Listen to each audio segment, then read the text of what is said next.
Biblically speaking, వాక్యానుసారంగా మాట్లాడితే అనే క్రిస్టియన్ పాడ్కాస్ట్కి ప్రభు అయిన యేసుక్రీస్తు శ్రేష్టమైన నామమున మీకందరికీ స్వాగతం. వారం తర్వాత వారం దేవుడి వాక్యం నుండి ఆయనకు ప్రియమైనవి, మనకు ప్రయోజనకరమైనవి, పరిశుద్ధులకు అవసరమైనటువంటి విషయాలను మనం నేర్చుకుంటున్నాం. ఆదిమ క్రైస్తవ్యము, అపోస్తలుల బోధ, నిజమైనటువంటి బైబిల్ వాక్యానికి అనుబంధితంగా మన జీవితాన్ని నిర్మించుకోవడానికి ప్రభు మనకు సహాయం చేస్తున్నాడు. ఆయన వాక్యాన్ని మనం తెలుసుకోవడం, వాక్యానుసారంగా ఆలోచించడం, వాక్యానుసారంగా జీవించడం చాలా ముఖ్యం. కనుక మనమున్నటువంటి భయంకరమైనటువంటి పరిస్థితుల్లో, సవాల్తో కూడుకున్నటువంటి దినాల్లో వాక్యము తప్ప మనల్ని ఇంకేది పోషించకూడదు, ఏది పరిరక్షించలేదు, ఏది ఫలింపచేయదు. కనుక వాక్యానుసారంగా మనల్ని మనము పటిష్టపరచుకోవడం చాలా చాలా ముఖ్యం. ఈరోజు వాక్యానుసారంగా మాట్లాడితే అనే మన ఎపిసోడ్లో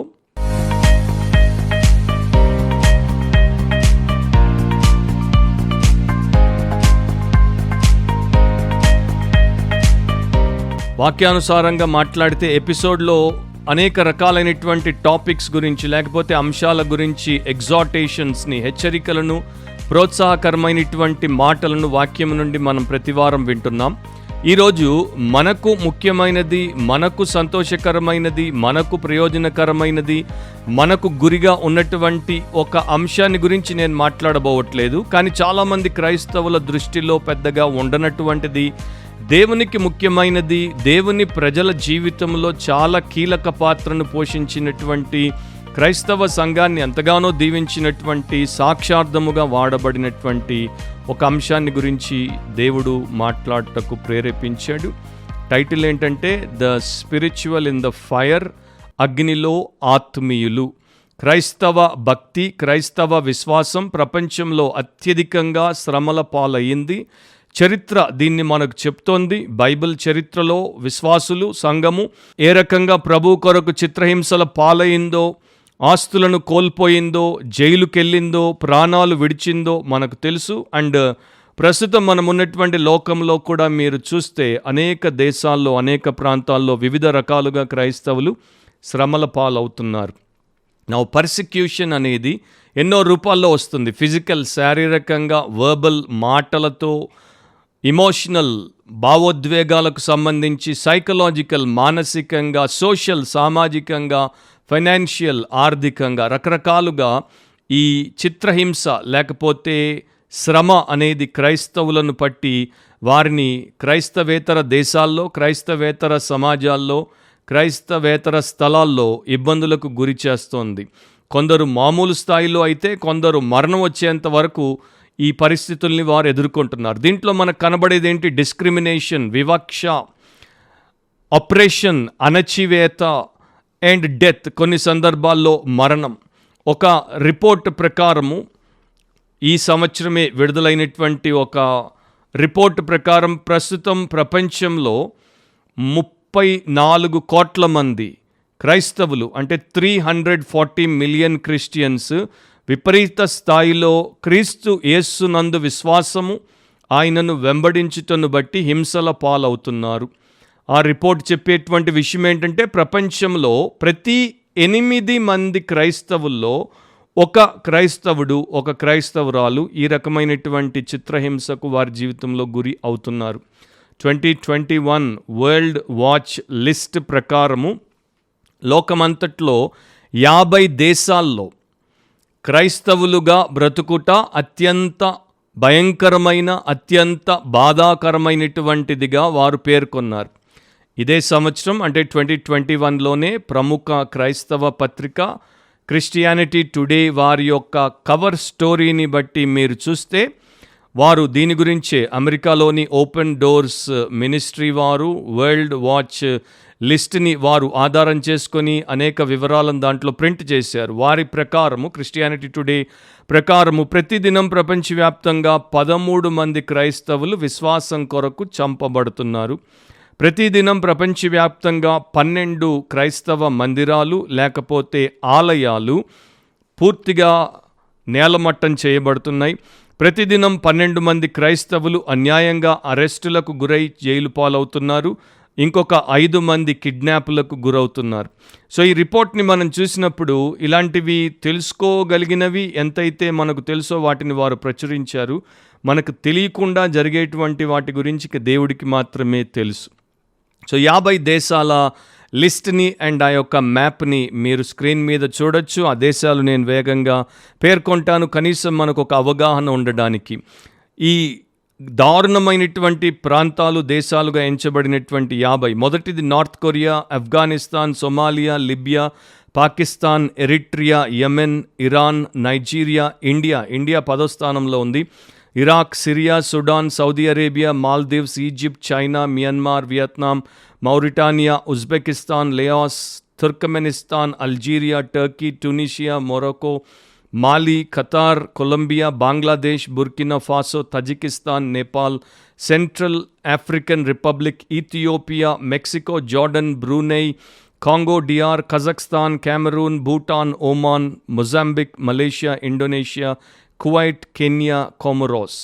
ఈ 50 దేశాలు ఈ సంవత్సరంలో ఈ యొక్క రిపోర్ట్లో మనకు పేర్కొనబడ్డాయి. ఈ దేశాల్లో క్రిస్టియన్గా బ్రతుకుట చాలా చాలా భయంకరమైన, బాధాకరమైనటువంటి విషయం. అండ్ నా ప్రియ క్రైస్తవ సహోదరి సహోదరుడా, మన దేశంలో మనలో చాలామంది మెజారిటీ ఇలాంటి పరిస్థితుల్లో లేము. ఇలాంటి విపత్కరమైనటువంటి శ్రమలను ఇంతవరకు ఎన్నడూ ఎదుర్కొని కూడా ఉండకపోవచ్చు. ఇక భారతదేశానికి దరిదాపుల్లో చుట్టూ ఉన్నటువంటి కొన్ని దేశాల పరిస్థితి తీసుకుంటే, ప్రస్తుతం ఆఫ్ఘనిస్తాన్ గురించే మనం ఆలోచిస్తే, ఈ రోజు నుండి ఇక ఫారిన్ ఫోర్సెస్ అన్నీ ఆఫ్ఘాన్ వదిలేసి వెళ్ళిపోయాయి. తాలిబాన్ యొక్క ప్రభుత్వం. ఆఫ్ఘనిస్తాన్ క్రైస్తవుల గురించి మనం ప్రార్థిస్తున్నాం. ఆఫ్ఘనిస్తాన్లోని సేవకుల గురించి, అక్కడ ఉన్నటువంటి క్రైస్తవ సంఘాలు సేవల గురించి మనం ప్రార్థిస్తున్నాం. వారి పరిస్థితి ఏంటి అనేది చాలామందికి ఇంకా ప్రశ్నార్థకంగానే ఉంది. ఆఫ్ఘనిస్తాన్లో ఒక రిపోర్ట్ ప్రకారం తాలిబాన్లు ఇంటింటికి వెళ్ళి క్రైస్తవ సేవకులు ఎక్కడున్నారో ఐడెంటిఫై చేయడానికి ప్రయత్నిస్తున్నారు. అండ్ వారు ఎంచుకున్నటువంటి ఐడెంటిఫికేషన్ మీన్స్, అంటే ఏ రకంగా వీరిని తెలుసుకోవచ్చు వీరు క్రైస్తవులా కారా అన్న దాంట్లో ఒకటేంటంటే, ఇప్పుడు ఆల్మోస్ట్ ఆల్ ద పీపుల్కి ప్రపంచవ్యాప్తంగా అందరికీ స్మార్ట్ ఫోన్లు ఉన్నాయి కనుక ఆ ఇంటికి వచ్చినప్పుడు ఆ ఇంట్లో ఉన్నటువంటి వారి స్మార్ట్ ఫోన్లను తీసుకొని ఆ ఫోన్లో బైబిల్ యాప్స్ ఉన్నాయా అని వారు చూస్తున్నారు. బైబిల్ యాప్ ఉంది అంటే ఈమె ఈ కుటుంబం క్రిస్టియన్ అని వారికి తెలిసిపోతుంది. ఆ రకంగా ఆఫ్ఘనిస్తాన్లో వారిని పట్టుకోవడానికి, చైనా దేశాన్ని మనం తీసుకుంటే చైనాలో ఐడెంటిఫికేషన్ కార్డ్, వారికి ఉన్నటువంటి నేషనల్ ఐడిని తీసుకోవడం, వారి ఫోన్ నంబర్ని తీసుకోవడం. ఎందుకంటే చైనీస్ గవర్నమెంట్, కమ్యూనిస్ట్ పార్టీ ఏదైతే ప్రభుత్వంలో ఉందో అది వీరికి వెల్ఫేర్ని ఇవ్వడానికి, అంటే వీరికి సహాయము చేయడానికి ఈ నంబర్లను తీసుకుంటుంది. తద్వారా వారు ఎవరో తెలుసుకోవడానికి వారికి పెద్ద సమయం పట్టదు. కొన్ని ప్లేసెస్లో ఈ వెల్ఫేర్ సిస్టంలోనికి రానటువంటి వారిని తెలుసుకోవడానికి అక్కడ ఉన్నటువంటి స్థానికులకు క్యాష్నిస్తోంది. మీరు క్రైస్తవులను మాకు గుర్తించి చెప్తే, వారెవరో ఎక్కడున్నారో చెప్తే మీకు క్యాష్నిస్తామని చెప్తున్నారు. కొన్ని చోట్ల ఫేషియల్ రికగ్నిషన్ని బట్టి, అంటే టెక్నాలజీని చైనా ప్రతి చోట పెట్టేసింది. దేశమంతా కూడా సీసీటీవీ కెమెరాలు ఉన్నాయి. ఎవరు చర్చికి వెళ్తున్నారో వారి ముఖాలను గుర్తించి వారు ఎక్కడుంటారు, వారెవరు అనేది తెలుసుకుని వారిని క్రైస్తవ్యం నుండి ఎలా బయటికి తీసుకురావాలి, కమ్యూనిస్టులుగా ఎలా మార్చాలి అనేది వారి యొక్క ప్రయత్నాల్లో ఒక ప్రయత్నం. సో చైనా బేసికల్లీ క్రిస్టియానిటీని కంప్లీట్గా ఇరాడికేట్ చేయాలని దాని యొక్క శాయశక్తులా పనిచేస్తుంది. ఇక మన పక్కనే ఉన్నటువంటి పాకిస్తాన్ గురించి మనం తీసుకుంటే, కావాలని పగపట్టి పని పెట్టుకొని మరీ కొంతమందిని క్రైస్తవులను వేధించి వారిని అడ్డు తొలగించుకోవడానికి బ్లాస్ఫమీ లాని వినియోగిస్తారు. దైవదూషణ చేశారు, దానికి డెత్ పెనాల్టీ, మరణశిక్ష, అలా వారిని చంపే ప్రయత్నాలు పాకిస్తాన్లో చేస్తున్నారు. టర్కీ, అక్కడే ఒకప్పుడు ఆది సంఘంలో ఉన్నటువంటి అనేక ప్రాంతాలు, బైబిల్లోనే అనేక క్రిస్టియన్ చర్చెస్ ఉన్నటువంటి దేశం అది. కానీ ఇప్పుడు ఒక ఇస్లామిక్ ఫండమెంటల్ కంట్రీగా ఉంది కనుక అక్కడ మనము ఒక వ్యక్తికి సువార్త చెప్తే అది టెర్రరిజం యాక్ట్ కింద నేరముగా పరిగణించబడుతుంది. 20 సంవత్సరాల జైలు శిక్ష పడుతుంది. టర్కీలో ప్రెసిడెంట్ ఎర్దోగాన్ ఇప్పుడు చాలా చర్చెస్ని ఆయన వెనక్కి తీసేసుకొని వాటిని మాస్కులుగా మారుస్తున్నాడు. ఈ మధ్య హగియా సోఫియా అనేటువంటి ఒక ప్రముఖ ప్రపంచ స్థాయి కథీడ్రల్ని తీసుకొని మాస్క్గా చేసేసాడు, మనకి తెలుసు. ఇండియా సిచ్యువేషన్ నేను మీకు చెప్పాల్సిన అవసరం లేదు. మనలో చాలామంది మతోన్మాదులు ఉన్నారు, వివేకము లేని వారు ఉన్నారు, కేవలం ఒక వాదానికి ప్రాణాలు ఇస్తారు, ప్రాణాలు తీస్తారు. అలాంటి వారి మధ్యలో మనం జీవిస్తున్నాం. అయితే ఇక్కడ ప్రభు చెప్పినటువంటి మాటల్ని జ్ఞాపకం చేసుకోవడం చాలా అవసరం. కొండ మీద ప్రసంగంలో మొదటి 5వ అధ్యాయంలోనే 3 అధ్యాయాల్లో 5, 6, 7లో ఆయన చేశాడు. మొదట్లోనే ఆయన చెప్పాడు, నీతి నిమిత్తము హింసించబడు వారు ధన్యులు, పరలోక రాజ్యము వారిది. ఎవరైతే నీతి కొరకు హింసించబడతారో, ఎవరైతే యేసుక్రీస్తు ప్రభు కొరకు హింసించబడతారో, సువార్త కొరకు హింసించబడతారో, పరిశుద్ధమైన దేవుని కొరకు హింసించబడతారో అలాంటి వారు ధన్యులు, పరలోక రాజ్యం వారిది. సో ట్రూ క్రిస్టియన్ పర్సిక్యూషన్ అనేది అంటే నిజమైన దేవుడికి భయపడి భక్తి కలిగి ఆయన బోధ ప్రకారం బతికే క్రైస్తవులు ఎక్కువ బాధపడుతున్నారు, ఎక్కువ శ్రమల పాలవుతున్నారు. అండ్ వారు నానా రకాలుగా ప్రపంచంలో ఈ యొక్క పరిస్థితుల గుండా వెళ్లాల్సిన సమయంలో ఇప్పుడున్నారు. అండ్ ప్రతి సంవత్సరం మీరు ఓపెన్ డోర్స్ మినిస్ట్రీ వారు ఇచ్చేటువంటి ఎవ్రీ ఇయర్ రిపోర్ట్ని తీసుకుంటే 2014, 2015 అలా తీసుకుంటూ వస్తే ఈ పర్సిక్యూషన్ అనేది పెరుగుతూనే వస్తుంది, తగ్గట్లేదు. కోవిడ్ టైంలో కూడా 2020లో కోవిడ్ ద్వారా ప్రపంచవ్యాప్తంగా లాక్డౌన్లు ఉన్నప్పటికీ కూడా ఇంకా క్రైస్తవులను హింసించేవారు హింసిస్తూనే వచ్చారు, అది తగ్గలేదు. అండ్ ఈ కార్యక్రమంలో, ఈ పాడ్కాస్ట్లో నేను కేవలము నీతి నిమిత్తము హింసించబడుతున్న వారి గురించే మాట్లాడుతున్నాను. కొంతమంది అవినీతి కొరకు హింసించబడతారు. బైబిల్లో 1 పేతురు 4లో చాలా స్పష్టంగా దేవుడు చెప్పాడు, ఎవడు హంతకుడిగా కానీ, దొంగగా కానీ, ఇతరుల జోలికి పోవువాడుగా కానీ, లేక మరో రకమైనటువంటి పాపపు పని, అవివేకమైన పని చేసి శ్రమపడేవాడిగా ఉండకూడదు. క్రైస్తవుడైనందుకు, క్రీస్తునందు విశ్వాసం, క్రీస్తు వాక్య ప్రకారం జీవిత విధానం, క్రీస్తు కొరకు సాక్ష్యం, దాని కొరకు హింసించబడితే ధన్యులు. అలాంటి వారి మీద దేవుని ఆత్మ, మహిమా స్వరూపియగు ఆత్మ నిలుస్తాడు, వారు దీవించబడతారని బైబిల్ చెప్తోంది. ఎందుకు అలా చెప్తున్నానంటే ప్రపంచవ్యాప్తంగా మన క్రైస్తవ్యంలో కూడా కొంతమంది మతోన్మాదులు ఉన్నారు, బైబిల్ అజ్ఞానులు ఉన్నారు, అండ్ విర్రవీగేటువంటి వారు ఉన్నారు. వారు అనవసరంగా పోయి చాలా రకాలుగా దారుణాలకు గురైనప్పుడు వారి గురించి మనం ఏమీ చేయలేం. వారు మారు మనసు పొంది వారు దేవుడి వైపు తిరిగి వారి తప్పిదం తెలుసుకొని బయటపడాల్సిందే తప్ప దేవుడు వారిని కనికరించి ఆ సమయంలో వారికి సహాయం చేయాల్సిందే తప్ప వారికి మనం పెద్దగా ఏమీ చేయలేం. ఎందుకంటే బైబిల్లోనే మీరు చూస్తారు, 2 జైలుకి వెళ్ళారు. ఒక ఆయన యోసేపు, ఆయన పాపము చేయనందుకు జైలుకు పంపబడ్డాడు. ఇంకొక ఆయన పాపము చేసినందుకు జైలుకు పోయాడు. ఎవరు? సంసోను. సో యోసేపు శారీరకంగా ఈ కామపు విషయంలో శోధించబడినప్పుడు కాదన్నందుకు అతడు నీతిమంతుడిగా ఉన్నందుకు జైలు పాలయ్యాడు. సంసోను నాజీరుగా, దేవుడి మనిషిగా ఉండి, అభిషిక్తుడిగా ఉండి, దేవుణ్ణి ఆ యొక్క గొప్ప పరిశుద్ధమైనటువంటి ఆధిక్యతను అతడు లక్ష్యం చేయకుండా తన శరీర ఉద్రేకానికి గురై పాపం చేసినందుకు దెలీలా ఒడిలో పడుకున్నందుకు అతన్ని పట్టుకుని పోయారు, కళ్ళు ఊడబిరికారు, అతడు తిరుగటి రాతిని తిప్పేటట్టు చేశారు. So one went to jail and another was sent to jail. ఇది మనం దృష్టిలో పెట్టుకోవాలి. సో నేను ఓన్లీ ట్రూలీ క్రిస్టియన్ ఫెయిత్ కొరకు పర్సిక్యూట్ అవుతున్న వారి గురించి మాట్లాడుతున్నాను. 3 విషయాలు మనం తెలుసుకోవడం, చేయడం చాలా అవసరం. మొట్టమొదటిది హెబ్రీ 13వ అధ్యాయం 3వ వచనంలో, మీరును వారితో కూడా బంధింపబడినట్టు బంధకములోనున్న వారిని జ్ఞాపకము చేసుకొనుడి, మీరును శరీరముతో ఉన్నారు కనుక కష్టములను అనుభవించుచున్న వారిని జ్ఞాపకము చేసుకొనుడి. Ponder upon the persecuted, ponder upon the persecuted అంటే హింసించబడుతున్న వారు, శ్రమల్లో ఉన్నవారు, అలాంటి వారిని జ్ఞాపకము చేసుకొనుడి. ఆ సమయంలో వీరు చెరసాలలో ఉన్నారు. అండ్ ఆది సంఘ చరిత్రను మీరు తీసుకుంటే ఒకరిని, మన వారిని చెరసాల్లో పెడితే మరొకరు పోయి వారితో చెరసాల్లో ఉండేవారు. వారికి సహాయము చేయడానికి, వారికి తోడుగా ఉండడానికి, వారికి బలాన్ని, ప్రోత్సాహాన్ని అందించడానికి. అఫ్కోర్స్ ఇప్పుడు అలా మన ప్రపంచంలో మనకు కనబడేది చాలా అరుదు. మనకు ఒక సమయం ఇస్తే ఆ సమయంలో పోయి చూసి రావడం తప్ప వారితో పాటు జైల్లో ఉండేటువంటి పరిస్థితి మనకు లేదు. కానీ ఇక్కడ హెబ్రీ గ్రంథకర్త ఏం చెప్తున్నాడు? మీ వారిని తీసుకుపోయి జైల్లో పెడితే మీరు పోయి కూడా జైల్లో కూర్చోండి అని చెప్పట్లేదు.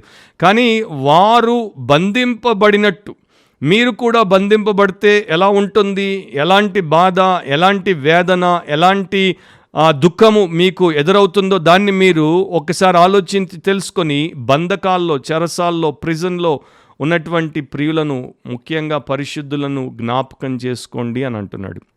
అండ్ నా ప్రియ సహోదరి సహోదరులారా, న్యూ టెస్టిమెంట్ టైమ్స్లో రోమన్ చక్రవర్తులకు, రోమన్ సామ్రాజ్యంలో ఉన్నటువంటి ఒక కామన్, లేకపోతే చాలా సామాన్యమైనటువంటి అలవాటు ఏంటంటే క్రైస్తవ భక్తులను అడ్డు తొలగించుకోవడానికి వారిని తీసుకెళ్ళి జైల్లో పెట్టేసేవారు, లేకపోతే వారిని తీసుకెళ్ళి సింహాలకు ఎరగా వేసేవారు, లేకపోతే రోమ్లో వారు కట్టుకున్నటువంటి ప్రదర్శనశాల, పెద్ద కొలోజియం ఏదైతే ఉందో దాంట్లో వారు గ్లాడియేటోరియల్ ఫైట్ల ద్వారా వీరిని చంపించేసేవారు.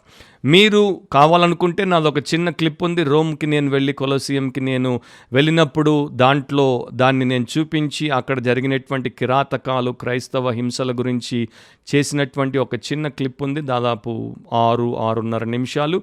దాని యొక్క లింక్ ఇక్కడ ఉంటుంది. దాన్ని మీరు తర్వాత ఫ్రీ టైంలో చూడొచ్చు. అప్పుడు మీకు కొంత అవగాహన వస్తుంది చరిత్రలో దేవుని క్రైస్తవులు, విశ్వాసులు ఎంతగా చిత్రహింసల పాలయ్యారు. ఈ మధ్య ఇరాన్లో ఉన్నటువంటి ఒక ప్రిజన్, ఎవిన్ ప్రిజన్ అంటారు, దాంట్లో రాజకీయ ఖైదీలను అండ్ క్రైస్తవ విశ్వాసులను ఖైదీలుగా బంధించి పెడతారు. అది ఒక టార్చర్ ఫ్యాక్టరీగా గుర్తింపబడింది. అంటే అక్కడ ఏం తయారవుతుంది, ఫ్యాక్టరీలో ఏం తయారవుతాయి, వస్తువులు తయారవుతాయి. కానీ ఈ యొక్క ఎవిన్ ప్రిజన్ ఇన్ ఇరాన్లో అదొక టార్చర్ ఫ్యాక్టరీ. అక్కడ పెట్టి అని చిత్రహింసలు మరి ఎక్కడైనా పెడతారో లేదో అని ఆ రిపోర్ట్లో వారు తెలియజేశారు. సో ఇక్కడ ప్రభు మనకేం చెప్తున్నాడు, బంధింపబడినటువంటి వారు, ఈ రోజున చాలామంది విశ్వాసులు జైళ్లలో, అనేక స్థలాల్లో, ముఖ్యంగా ఈ 50 దేశాల్లో విశ్వాసం కొరకే మగ్గిపోతున్నారు. మనము జైల్లో ఉంటే ఎలా ఫీల్ అవుతామో అలాగే వారి కోసం మనం జ్ఞాపకం చేసుకొని వారిని దేవుడి ఎదుట పెట్టి ప్రార్థించాలి అనేది ప్రభు మనకు చెప్తున్నాడు. మత్తయి 7:12 ఆయన ఇచ్చినటువంటి గోల్డెన్ రూల్, కావున మనుష్యులు మీకు ఏమి చెయ్యవలనని మీరు కోరుదురో అలాగునని మీరును వారికి చేయుడి. నేను జైల్లో ఉంటే నా కొరకు ఇతరులు ప్రార్థించాలి, ప్రభు నన్ను విడుదల చేసేటట్టు ఇతరులు నాకు మరి ఆ యొక్క సపోర్ట్ని ఇవ్వాలని ఎలా ఆశిస్తానో అలాగే వారు కూడా ఆశిస్తారు. మరి వారికి మనం లేకుండా పోతే ఎట్లా? అందుకని వారి కోసం మనల్ని ఉండమంటున్నాడు. ఇది ధర్మశాస్త్రం, ఇదే ప్రవక్తల ఉపదేశం అయి ఉన్నది. అండ్ హెబ్రీ గ్రంథాన్ని మీరు చదివితే, 13 అధ్యాయాలు ఉన్నటువంటి ఆ పత్రికను మీరు చదివితే, ప్రారంభంలోనే 2వ అధ్యాయంలో యేసుక్రీస్తు ప్రభు మరణ భయము అనేటువంటి దాస్యము కింద జీవితకాలం అంతా మగ్గిపోతున్నటువంటి వారిని ఎలా విడుదల చేశాడో, విడుదల చేయడానికి ఆయన ఎలా మన రక్తమాంసములలో పాలివాడిగా అవ్వాల్సి వచ్చిందో రాయబడింది. హెబ్రీ 11వ అధ్యాయంలో మోషే, అతడు ఫరో కుమార్తె యొక్క కుమారుడై ఫరోగా మారే అవకాశం ఉన్నప్పటికీ అల్పకాలము పాపభోగం అనుభవించుట కంటే తన ప్రజలతో శ్రమ అనుభవించుట మేలని ఎలా యోచించాడో.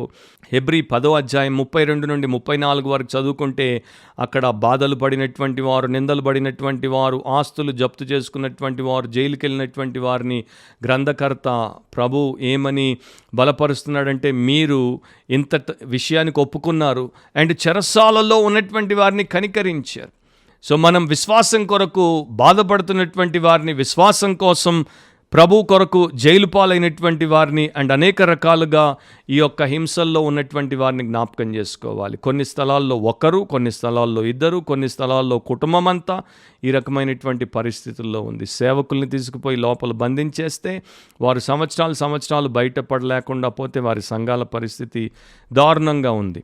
కానీ ఇప్పుడు దుఃఖకరమైనటువంటి విషయం ఏంటంటే, మన కాలపు క్రైస్తవ్యము ఇది చాలా దారుణమైనటువంటి క్రైస్తవ్యం మెజారిటీలో.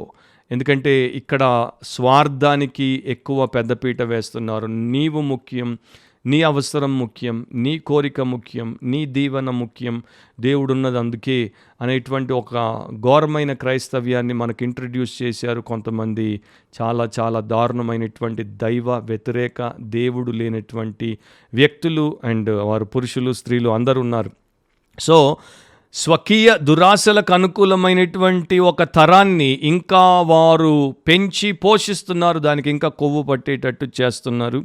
దీంట్లో మనకేమైపోయిందంటే, మనము అసలు క్రైస్తవ్యం నుండి దూరంగా వెళ్ళిపోతున్నాం. క్రీస్తు యేసు అనే మన రక్షకుడు ప్రభువు నుండి దూరంగా వెళ్ళిపోతున్నాం. క్రైస్తవ చరిత్ర నుండి దూరంగా వెళ్ళిపోతున్నాం. క్రైస్తవ అపోస్తలు, ఆది సంఘంలో ఉన్నటువంటి భక్తులు ఎలా హింసల పాలయ్యారో, ప్రస్తుతానికి 50 దేశాల్లో ఎలా హింసించబడుతున్నారో వారందరికీ దూరంగా వెళ్ళిపోతున్నాం. వెళ్ళిపోతున్నాం.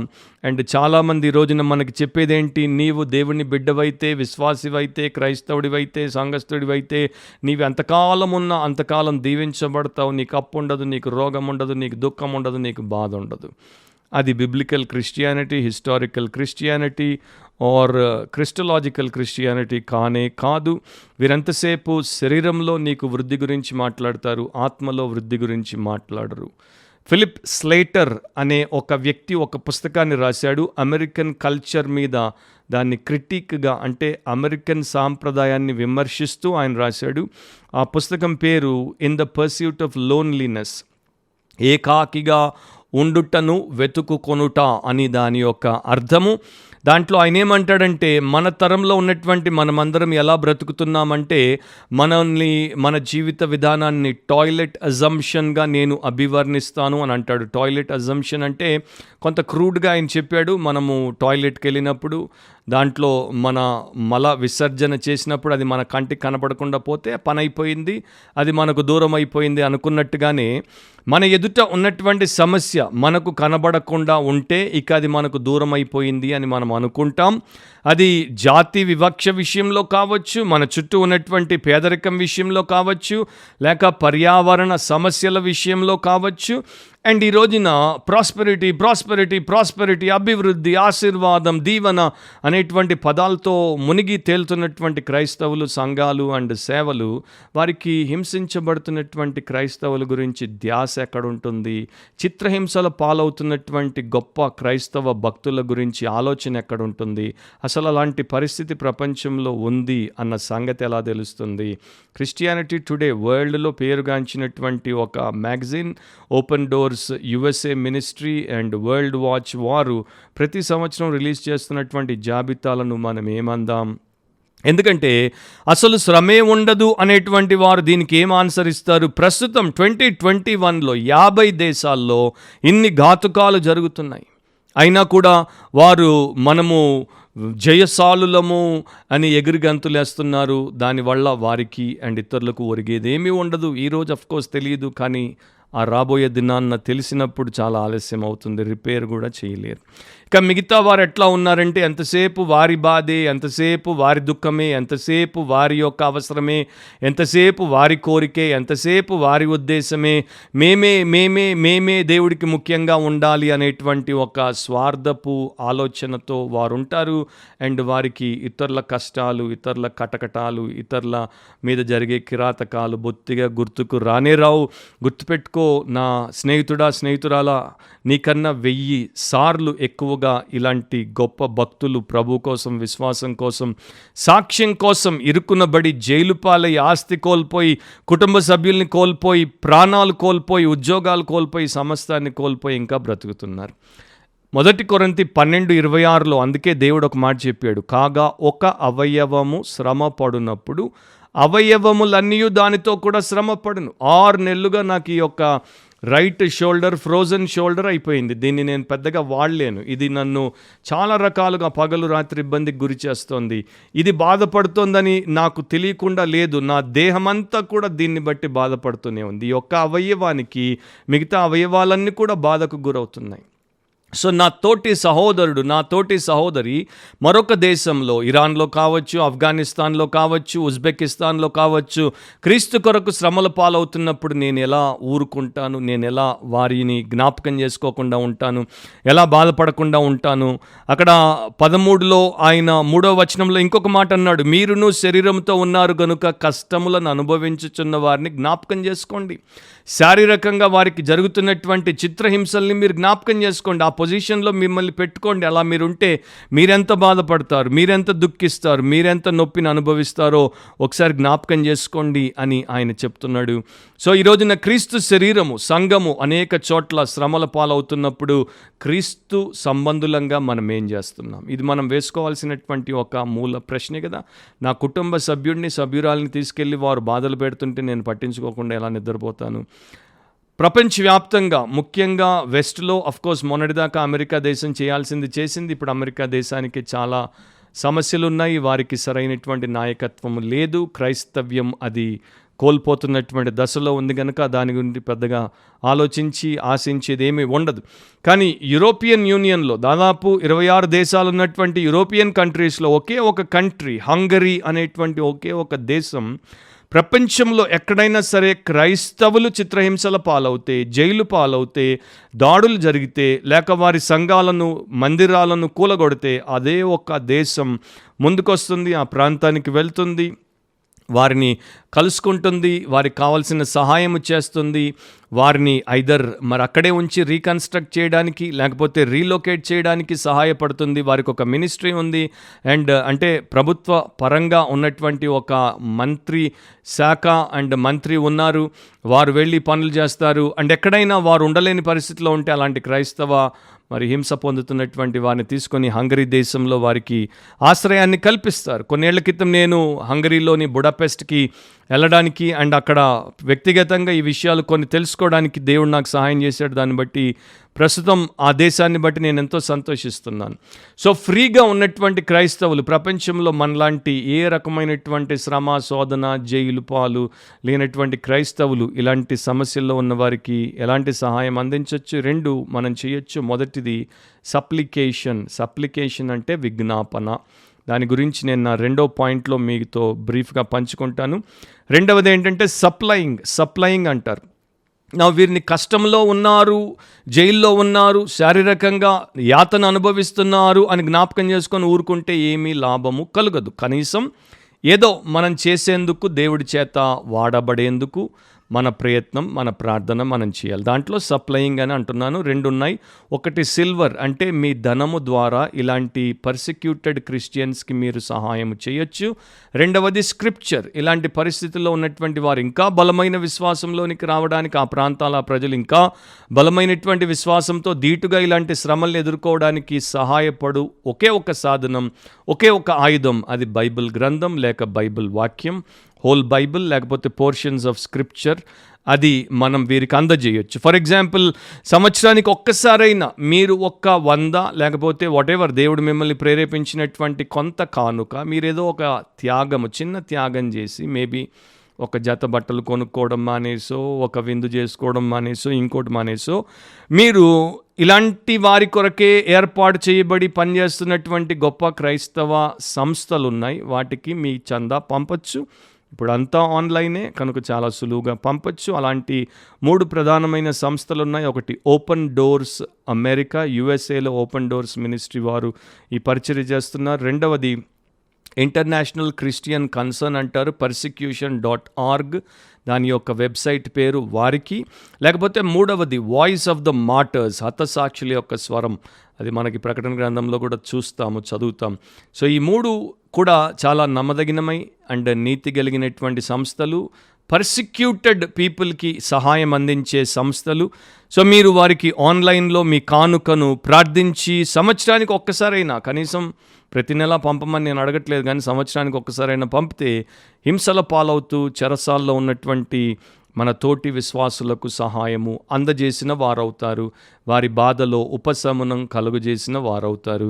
అండ్ మనలో చాలామంది అబద్ధ బోధకులకు, అబద్ధ ప్రవక్తలకు ఘోరమైనటువంటి రీతిలో తమ జీవితాలను, తమకున్నటువంటి సమస్తాన్ని పెంచి పోషించుకొని పెరిగిపోయేటువంటి దేవుడు లేనటువంటి వారికి లక్షలు, వేలు కానుకలుగా ప్రతినిత్యం పంపుతున్నారు.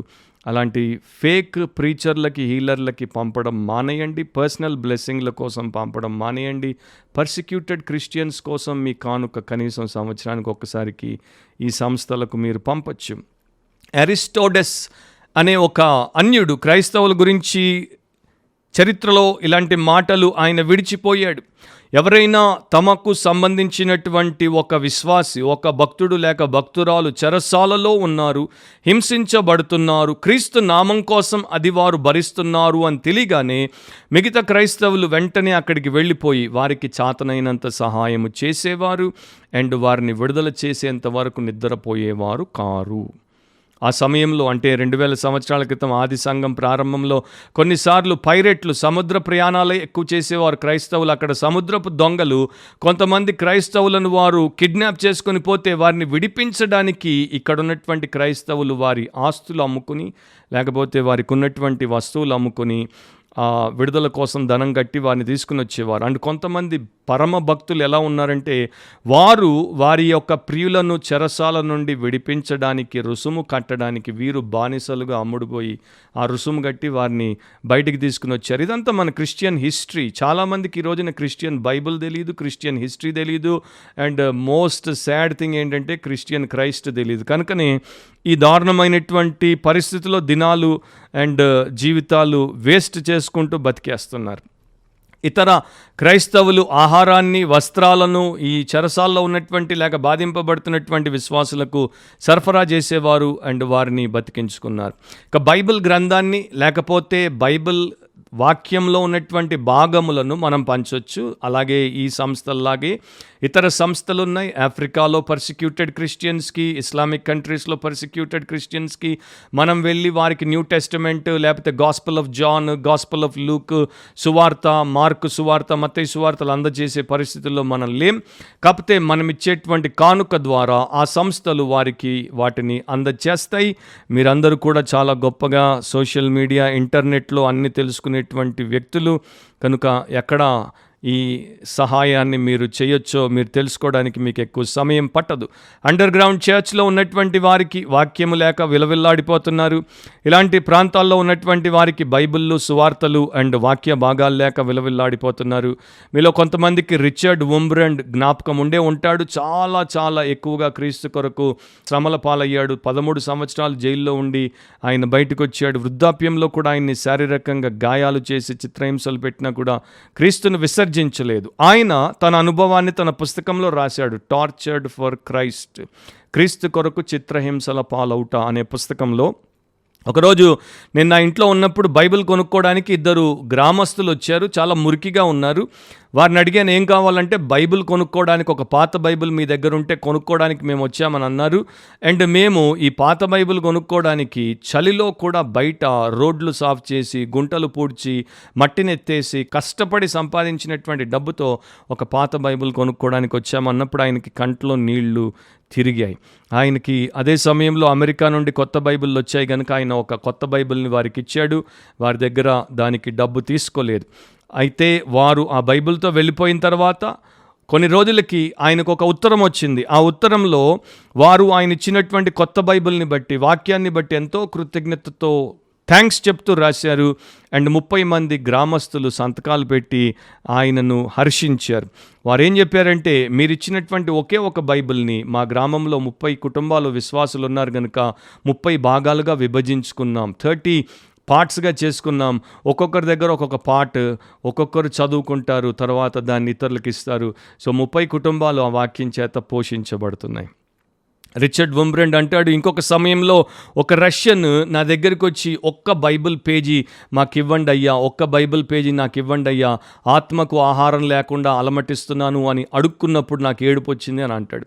నాకు ఈ రోజున మనలో చాలామంది చర్చెస్కి అండ్ సేవలకు, సంస్థలకు ఈ క్రైస్తవ సేవకులుగా పేరుగొంచినటువంటి వారి దగ్గరికి ఎందుకు పోతున్నారంటే శారీరక ఆహారం కోసం, క్షయమైనటువంటి ఆహారం కోసం, క్షయమైన వస్త్రం కోసం, క్షయమైన సుఖం, క్షయమైన విలాసం కోసం పోయి అడుక్కుంటున్నారు. దేవుడు మమ్మల్ని దీవించేటట్టు ప్రార్థన చేయండి, ఇదిగోండి దానికి 10,000 కాను. కానీ ఇక్కడ ఒక రష్యన్ ఒక్క బైబిల్ పేజీ, ఒక్క వాక్యంతో ఉన్నటువంటి జీవ గ్రంథాన్ని, జీవాహారాన్ని ఉన్నటువంటి ఆ యొక్క పేజీ నాకు ఇస్తే నా ఆత్మ అలమటిస్తుంది ఆహారం లేకుండా, నేను దాన్ని తిని బతుకుతాను అనేవాడు. రిచర్డ్ వుంబ్రండ్ రాస్తాడు, కొంతమంది ఒక బైబిల్ కోసం ఒక ఆవునిచ్చేవారు, లేకపోతే ఒక మేకనిచ్చేవారు. ఒక వ్యక్తి అయితే పాతబడి చినిగిపోయినటువంటి న్యూ టెస్టమెంట్ కోసం తన పెండ్లి రింగ్ని ఇచ్చేసాడు. ఎక్కడున్నారండి ఇట్లాంటి క్రైస్తవులు ఈ రోజుల్లో? మీకు తెలుసా? తెలిస్తే నా ఈమెయిల్కి నాకు రాసి పంపండి. సో నా ప్రియ సహోదరి సహోదరులారా, వారిని జ్ఞాపకం చేసుకున్నప్పుడు వారికి సహాయపడే విషయంలో మనం ఈ పని చేయొచ్చు. Secondly, pray for the persecuted. ఇలా శ్రమల పాలవుతున్న వారి కొరకు జ్ఞాపకం చేసి ఊరుకోకండి. వారికి చేయాల్సిన సహాయం చేసే ప్రయత్నం ప్రభు ద్వారా చేయండి అండ్ వారి కోసం ప్రార్థన చేయండి. అపోస్తలుల కార్యములు 12:5 పేతురు చెరసాలలో ఉంచబడెను, సంఘమైతే అతని కొరకు అత్యాసక్తితో దేవునికి ప్రార్థన చేయుచుండెను. రాత్రి సమయం అంతా కూడా సంఘము అత్యాసక్తితో దేవుడికి ప్రార్థన చేస్తోంది. పేతుర్ని జ్ఞాపకం చేసుకో ప్రభువా, పేతుర్ని కనికరించు ప్రభువా, పేతురికి విడుదల దయచేయి ప్రభువా. అండ్ ఈరోజున నేను చెప్పినట్టు నిజముగా యథార్థత కొరకు అండ్ క్రీస్తు యేసు కొరకు, విశ్వాసం కొరకు, వాక్యం కొరకు, సాక్ష్యం కొరకు, తమ ప్రభు కొరకు జైలు పాలైనటువంటి వారి కోసం అండ్ చిత్రహింసల పాలవుతున్నటువంటి వారి కోసం మనము ఎంత ప్రార్థన చేసినా తక్కువే. క్రిస్టియానిటీ టుడేలోనే వారు ప్రపంచవ్యాప్తంగా ఈ 50 దేశాల్లో ప్రస్తుతం క్రైస్తవులు ఎందుకు చిత్రహింసల పాలవుతున్నారు, శ్రమల పాలవుతున్నారు, వారిని హింసించే వారి వెనక ఉన్నటువంటి ప్రేరణ ఏంటి, ఉద్దేశం ఏంటి అనే దాంట్లో 8 విషయాలను గురించి పేర్కొన్నారు. ఒక్కొక్క మాటలో నేను చెప్తాను. మొదటిది, 29 దేశాల్లో ఇస్లామిక్ ఆపరేషన్ అంటే మహమ్మదీయులు క్రైస్తవులను అణిచి వారిని హింసించి వారిని నానా రకాలుగా బాధలు పెట్టే వారే ఎక్కువ 29 దేశాల్లో. దాంట్లో Libya, Pakistan, Yemen, Iran, Syria వంటి దేశాలు ఉన్నాయి. మీరు ప్రార్థించడానికి ఉపయోగపడుతుందని చెప్తున్నాను. తర్వాత 6 దేశాల్లో క్లాన్ ఆపరేషన్ అంటారు. అంటే ఒక తెగ ఇంకొక తెగను అణిచివేసి ఇంకొక తెగ మీద అధికారం చెలాయిస్తుంది. అలాంటి దాంట్లో నంబర్ 2లోనే ఆఫ్ఘనిస్తాన్ ఉంది. ఆఫ్ఘనిస్తాన్లో ఉన్నటువంటి తాలిబాన్లకు ముఖ్యంగా మాకు వేరుగా వీరు ఒకరు తయారవుతున్నారు, వీరిని అణిచివేయాలన్నదే వారి యొక్క ప్రేరేపణ. వీరు మొహమ్మదీయులు కారు అన్నది తర్వాత విషయం. So Somalia, Laos, Qatar, Nepal, ఒమాన్లో క్లాన్ ఆపరేషన్ అనేది ఎక్కువ. ఆ తరువాత డిక్టేటోరియల్ పారానోయియా అని వారు రాశారు. 5 దేశాల్లో మరి వీరు నిరంకుశవేత్తలు, వీరికి ఒక రకమైనటువంటి పిచ్చి, దాన్ని బట్టి వీరు అణిచివేతలకు గురి చేస్తారు. Uzbekistan, Turkmenistan, Tajikistan, Brunei, Kazakhstan. తర్వాత 3 దేశాల్లో రిలీజియస్ నేషనలిజం అంటే వీరు జాతివాదంగా మతాన్ని పెట్టుకుంటారు. మన దేశానికి ఒకే ఒక మతం, మన దేశం అంతా అదే మతం, మన దేశంలో పుట్టినోడు అదే మతం, పెరిగినోడు అదే మతం, చచ్చినోడు అదే మతం అన్నట్టుగా వీరుంటారు. అలాంటి దేశాల్లో నంబర్ 10లో ఉన్నది మన దేశం, భారతదేశం. అండ్ ఇక బౌద్ధ మతానికి సంబంధించిన మియన్మార్ అండ్ భూటాన్లు. తర్వాత communist and post communist operation. కమ్యూనిస్టుల కాలంలో అండ్ కమ్యూనిస్టులు కాలం చెల్లిపోయిన తర్వాత కాలంలో ఉన్నటువంటి ఈ యొక్క అన్యాయము, అరాచకత్వాన్ని చేసే 3 దేశాల్లో ప్రధానమైన దేశము నార్త్ కొరియా, తర్వాత దేశము చైనా, ఆ తర్వాత వియత్నాం. అండ్ దెన్ ఇంకా క్రిస్టియన్ డినామినేషనల్ ప్రొటెక్షనిజం అంటారు. దీంట్లో 2 దేశాలు ఉన్నాయి. వీరు వారి డినామినేషన్ని బట్టి దాన్ని బాగు చూసుకొని వేరే డినామినేషన్లను, మైనారిటీలని అణిచే ప్రయత్నం చేస్తారు. ఎరిట్రియా అండ్ ఈథియోపియాలో ఇది మనకు కనబడుతుంది. దెన్ కొలంబియాలో, మెక్సికోలో, ఈ 2 దేశాల్లో ఆర్గనైజ్డ్ క్రైమ్, నేరం ఎక్కువ అండ్ కరప్షన్ ఎక్కువ, లంచగొండితనం ఎక్కువ. కనుక వారు నీతిగా అండ్ ఈ క్రైస్తవులు భక్తిగా బ్రతికితే వారికి ఇబ్బంది అని వారిని అణిచే ప్రయత్నం చేస్తారు. ఇంకా కొన్ని అసలు అక్కడక్కడ కనపడింది. దీనికి ఒక్క దేశాన్ని కూడా వారు అసైన్ చేయలేదు. సెక్యులర్ ఇంటాలరెన్స్ అంటారు. అంటే ఈ సెక్యులారిటీ, అందరూ ఒకటే, అందరికీ సమానమైన హక్కులు ఉండాలి అనేటువంటి దాన్ని వీరు భరించరు. మనం ఎక్కువ, వారు తక్కువ అన్న దృష్టికోణం. సో ఏం చేయాలి బ్రదర్? 3 ఒక్కొక్క మాటలో చెప్తాను. Pray for the brethren. ఈ రకంగా శ్రమల పాలవుతున్నటువంటి, హింసించబడుతున్నటువంటి సోదర సోదరుల కొరకు, మన సహోదరి సహోదరుల కొరకు ప్రార్థించండి. మీ సొంత అన్నయ్య, మీ సొంత తమ్ముడు, మీ సొంత అక్క, మీ సొంత చెల్లె, మీ సొంత తండ్రి, మీ సొంత బిడ్డ, మీ సొంత భర్త, మీ సొంత భార్య అలాంటి పరిస్థితిలో ఉంటే ఎలా ప్రార్థన చేస్తారో అలా ప్రార్థించడం నేర్చుకోండి. 2వది, ప్రే విత్ బర్డన్. మీరే అయితే, ఇప్పటిదాకా సొంత అని చెప్పాను, ఇప్పుడు మీరే అయితే, మీరే ఆ ఆస్తి జప్తుకు గురవుతే, మీరే విశ్వాసమును బట్టి ఉద్యోగాన్ని కోల్పోతే, మీరే జైలుకు తీసుకెళ్ళబడితే లేక పంపబడితే, మీరే ఆ చిత్రహింసల పాలవుతుంటే ఎంత వేదంతో దేవుడిని పగలు రాత్రి భారంతో వేడుకొని ప్రార్థిస్తారో అలాగే ప్రార్థించండి. మీ స్వంత ప్రాణం, మీ స్వంత స్వాతంత్రం కోసం వేడుకున్నట్టు వేడుకోండి. 3వది, ప్రే విత్ బోల్డ్నెస్. ధైర్యంతో ప్రార్థించండి, విశ్వాసంతో ప్రార్థించండి. దేవుడు సార్వభౌముడు, ఆయనకి అసాధ్యమైంది ఏమీ లేదు. ఆయన ఏదైనా చేయగలడు. కనుక ఆయన్ని వేడుకోండి. దేవా దీంట్లో జోక్యం చేసుకో, దేవా ఈ ప్రజలకి సహాయం చేయి, వారిని విడిపించు, వారిని రక్షించు అని మీరు ప్రార్థన చేస్తే తప్పకుండా ప్రభు సహాయం చేస్తాడు. రిచర్డ్ వుమ్బ్రండే తన పుస్తకంలో ఒక మాట అంటాడు, మేము మమ్మల్ని హింసించేటువంటి కమ్యూనిస్టుల కోసం ప్రార్థన చేస్తే నెక్స్ట్ డే మాకు ఇంకా ఎక్కువ తన్నులు పడేవి. ఆ భక్తుడే అన్నాడు, గుర్తుపెట్టుకోండి, యేసుక్రీస్తు ప్రభు సిలువలో ఒక ప్రార్థన చేశాడు, తండ్రి వీరేమి చేయుచున్నారో వీరు ఎరుగరు గనుక వీరిని క్షమించుడి. ఆయన్ని వారు సిలువలో చంపేశారు. కానీ గుర్తుపెట్టుకోండి, ఆ తర్వాత కొన్ని దినాలకే పెంతెకోస్తు దినాన్న పరిశుద్ధాత్ముడు దిగి వచ్చినప్పుడు ఆ 3,000 మంది వారు గుచ్చబడి ప్రభు పాదాల దగ్గరికి పరిగెత్తుకుంటూ వచ్చి రక్షించబడ్డారు. ఎవరైతే సిలువేశారో వారే ఆయన దగ్గరికి వచ్చి సమాధానపడి రక్షించబడి ఆయన్ని స్వంత రక్షకుడిగా చేసుకున్నారు. కనుక దేవుడు ఎవరినైనా రక్షించగలడు. మనము ఆ పనిలో వెనుకంజ వేయకూడదు. ప్రార్థన, విజ్ఞాపన అండ్ భారభరితమైనటువంటి వేదనపూర్వకమైనటువంటి సప్లికేషన్ని మనం చేయాలి. ఫ్రెంచ్ రిఫార్మర్స్లో ఒక ఆయన థియోడర్ బేజా, ఆయన కింగ్ హెన్రీ ఆఫ్ నవారేతో ఒక మాట చెప్పాడు. సార్, నిజమైనటువంటి సంఘము అనేక రకాలుగా హింసల పాలవుతూ వచ్చింది, అవుతూ ఉంటుంది. దాని మీద ఎన్నో దెబ్బలు పడుతున్నా అది వెనక్కి దెబ్బ కొట్టదు. కాకపోతే మీరు గుర్తుపెట్టుకోవాల్సింది ఏంటంటే the church of the lord Jesus Christ is an anvil. Anvil అంటారు. ఆ పిక్చర్ మీరు ఇప్పుడు చూడొచ్చు స్క్రీన్ మీద. తెలుగులో దాన్ని దాగిలి లేక పట్టెడ అంటారు. Which has worn out many hammers. అంటే దాని మీద ఎన్ని సుత్తెలు పెట్టి కొట్టినా సుత్తెలు అరిగిపోయాయి, కానీ ఈ యొక్క పట్టెడకు ఏమీ కాల. క్రైస్తవ సంఘం కూడా అంతే. 2000 సంవత్సరాలుగా ఎంతమంది ఎన్ని హింసలు, ఎన్ని దారుణాలు, ఎన్ని దాడులు, ఎన్ని దుర్మార్గపు చర్యలు చేసినా అది నిలబడింది. వాళ్ళందరూ కాల గర్భములో కలిసిపోయారు. సో మత్తయి 16లో ప్రభు చెప్పాడు పేతురుతో, నా సంఘాన్ని నేను కట్టినప్పుడు పాతాళ లోక ద్వారములు దాని ఎదుట నిలువనేరవు. ఇక ఫైనల్ పాయింట్ ఏంటంటే prepare for persecution. Prepare for persecution. నేను బాగున్నాను, నాకేం ప్రాబ్లం లేదు, నాకే రకంగా పర్సిక్యూషన్ లేదు అని నువ్వు అనుకుంటూ ఉండొచ్చు. కానీ నిజంగా బైబిల్ ప్రకారము 2 తిమోతి 3:12లో దేవుడు చెప్పాడు, క్రీస్తు యేసునందు సద్భక్తితో బ్రతుకనుద్దేశించు వారందరూ, ఒక్కరు కూడా మినహాయింపు లేకుండా, క్రీస్తు యేసునందు సద్భక్తితో బ్రతుకనుద్దేశించు వారందరూ హింస పొందుదురు. So all those who want to live godly in Christ Jesus will suffer persecution. ప్రస్తుతం ఉన్నటువంటి అబద్ధ బోధన ఇది ఈ బైబిల్ ఖండించేస్తోంది. ఆ పర్సిక్యూషన్ సివియర్ ఫామ్లో ఉండొచ్చు, సింపుల్ ఫామ్లో ఉండొచ్చు. కాకపోతే మన చుట్టూ భక్తిహీనత పెరిగిపోతూ, భ్రష్టత్వం పెరిగిపోతూ, బుద్ధిహీనత పెరిగిపోతున్నటువంటి సమయంలో తప్పకుండా మనకు విరోధులు, తప్పకుండా మనకు వ్యతిరేకులు, తప్పకుండా మనతో వివాదాలు పెట్టుకునేటువంటి వారు పెరిగిపోతారు. వారికి మనము అంటే భక్తి కలిగినటువంటి, క్రీస్తులో సద్భక్తి కలిగినటువంటి క్రైస్తవ విశ్వాసిగా, శిష్యునిగా, శిష్యురాలిగా వారికి మనం ఒక న్యూసెన్స్గా ఉంటాం, మనం ఒక హిండ్రెన్స్గా ఉంటాం, ఆయాసకరంగా ఉంటాం, తెలివిలేని వారిగా ఉంటాం, ఆటంకిగా ఉంటాం, వారి కంట్లో కారంగా, వారి పక్కలో బల్లంగా ఉంటాం.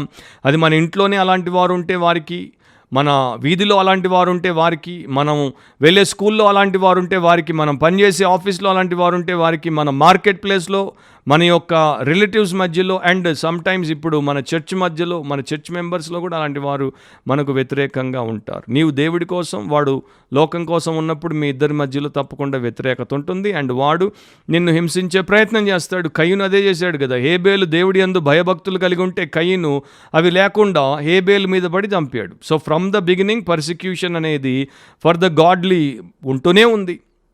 1 పేతురు 4:12-16 మీరు నింపాదిగా చదువుకోండి. ఒక్క వచనమే 12 చదువుతున్నాను. ప్రియులారా, మిమ్మును శోధించుటకు మీకు కలుగుచున్న అగ్ని వంటి మహాశ్రమను గూర్చి మీకేదో ఒక వింత సంభవించున్నట్లు ఆశ్చర్యపడకుడి.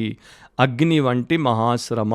అందుకే ఈరోజు మన టైటిల్ అగ్నిలో ఆత్మీయులు, the spiritual in the fire.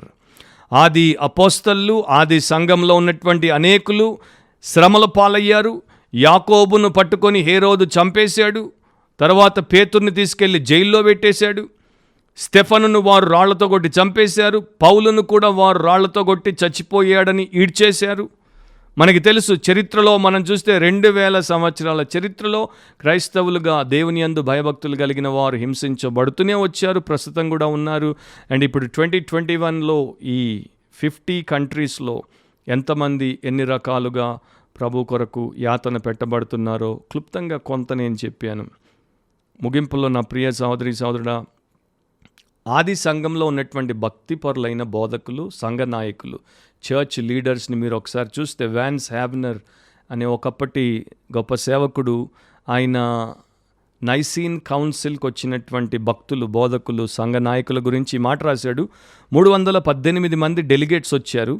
దాంట్లో కేవలం 1 డజన్ మంది, అంటే కేవలం 12 తప్ప 306 మందికి 98% ఎంతో మీరు లెక్కేసుకోండి.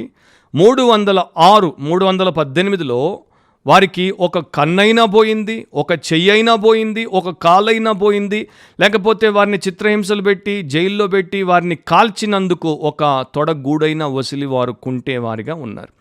వీళ్ళండి మన ఆదిమ భక్తులు. కానీ ఈ రోజున మనకి ఇలాంటి వారు ఎక్కడ కనబడతారు? చాలా అరుదుగా కనబడతారు. నేను చెప్పిన ఆ యొక్క 50 దేశాల్లో మనకు అలాంటి భక్తులు కనపడతారు. ప్రస్తుతం అలాంటి భక్తులు మనకి లేరు. ప్రస్తుతం ఎలాంటి భక్తులు ఉన్నారో చెప్పడానికి కూడా నాకు ఇష్టం లేదు.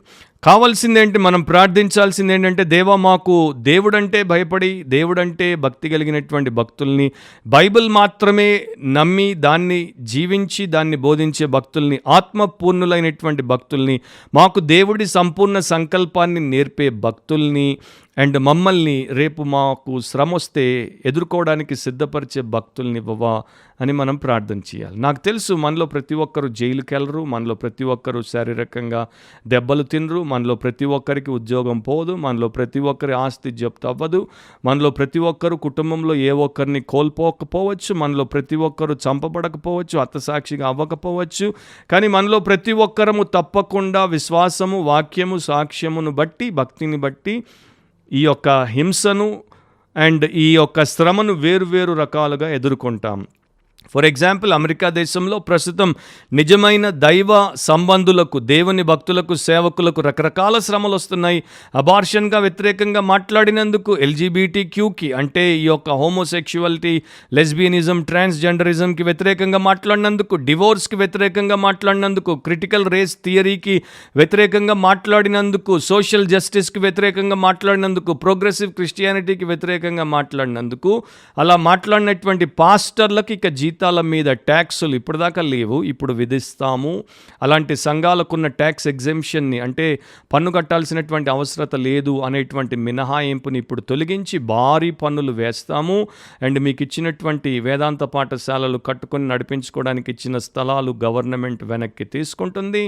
మీరు మాకు వంగి లొంగకపోతే మిమ్మల్ని ఎలా వెరచాలో మాకు తెలుసు అని చెప్పి నానా రకాలుగా ఆర్థికంగా వారిని దెబ్బతీసే ప్రయత్నం మన కంటి ముందే అమెరికన్ గవర్నమెంట్ చేయడం మనం చూస్తున్నాం. అండ్ చాలామంది లొంగిపోవడం విచారకరమైనటువంటి విషయం.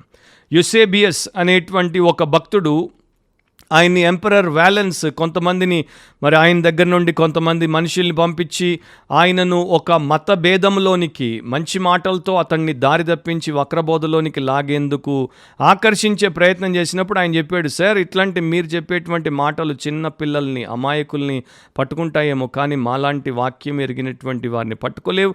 అండ్ ఎట్టి పరిస్థితుల్లో ఏ పరిశుద్ధ లేఖనాల చేత మేము పోషించబడి అండ్ పటిష్టపరచబడామో ఆ లేఖనాలలో ఒక్కదాన్ని కూడా మార్చడానికి ఒప్పుకోము. మార్చనందుకు 1000 సార్లు మీరు మమ్మల్ని చంపినా ఒప్పుకుంటాం. ఎంత గొప్ప మాట అన్నాడు చూడండి. మార్చము, ఒక్క వచనాన్ని కూడా మార్చం, దానికోసం 1000 సార్లు చావడానికి సిద్ధం. అండ్ ఎంపరర్, ఆ యొక్క చక్రవర్తి బెదిరించాడు, నీ ఆస్తిని అంతా తీసుకుంటాను, నేను చిత్రహింస చేస్తాను, దేశ బహిష్కరణ చేస్తాను, నేను చంపేస్తానంటే యుసేబియస్ అనేటువంటి భక్తుడు ఏమన్నాడు, నా దగ్గర కోల్పోవడానికి ఏమీ లేనప్పుడు నువ్వు జప్తు చేస్తానంటే నాకేంటి, నా దగ్గర పరలోకమే నా యొక్క స్వంత గృహంగా ఉన్నప్పుడు నువ్వు నన్ను దేశం నుండి బహిష్కరిస్తానంటే నాకేంటి, నా దేహం ఒక్క దెబ్బకు పోతుంది, దాన్ని నువ్వు మరి చిత్రహింసల పాలు చేస్తానంటే నాకేంటి, మరణము నిజానికి నాకు పాపము నుండి, దుఃఖము నుండి, లోకము నుండి విడుదలనిస్తుంది, చావు నాకేంటి అనేసరికి ఆ యొక్క చక్రవర్తికి ఏం చేయాలో దిక్కు తోచలేదు. సో నా ప్రియ సహోదరి సహోదరులారా, రిమెంబర్ ద పర్సిక్యూటెడ్. చిత్రహింసల పాలవుతున్న వారిని జ్ఞాపకం చేసుకోండి. వారి కోసం ఏం చేయాలో చెప్పినట్టు ప్రయత్నంలో ప్రభువుని అడిగి చేయండి. Reflect on your own life. నీ సొంత జీవితాన్ని పరీక్షించుకోండి and realign with God and his word. దేవునితో, ఆయన వాక్యంతో తిరిగి అలైన్ చేయబడి అనుసంధానమై ఈ చివరి దినాల్లో ఆయన మహిమ, ఇతరుల మేలు అండ్ మీ దీవెన క్షేమం కోసం బ్రతకండి. అదే మనము చేయగలిగినటువంటి ఒక ముఖ్యమైనటువంటి విషయం. అలాంటి కృప దేవుడు మీలో ప్రతి ఒక్కరికి అనుగ్రహించునుగాక. అండ్ మరొక ఎపిసోడ్లో వాక్యానుసారంగా మాట్లాడితే అనేటువంటి పాడ్కాస్ట్లో మనం కలుసుకునేంత వరకు ప్రభు మిమ్మల్ని ప్రేరేపించి పురికొల్పి ఆయన కొరకు జీవింప చేయునుగాక. గుర్తుపెట్టుకోండి, ఒకే ఒక విజయము, మనకు దేవుడి ద్వారా లభిస్తుంది. అది వాక్యం ద్వారానే. పరిశుద్ధాత్ముడు మనల్ని వాక్యం ద్వారానే వాడతాడు. ప్రభువైన యేసు వాక్యం ద్వారానే వాడతాడు. దేవుడు వాక్యమును బట్టే మనల్ని దీవిస్తాడు. కనుక వాక్యానుసారంగా ఆలోచించండి, వాక్యానుసారంగా మాట్లాడండి, వాక్యానుసారంగా ప్రవర్తించండి, వాక్యానుసారంగా జీవించండి. ఇతరులను కూడా వాక్యానుసారమైన మనుషులుగా, విశ్వాసులుగా, విధేయులుగా మార్చేందుకు వాడబడండి. అలాంటి కృప ప్రభు మనందరికీ అనుగ్రహించునుగాక. God bless you. ఆమేన్.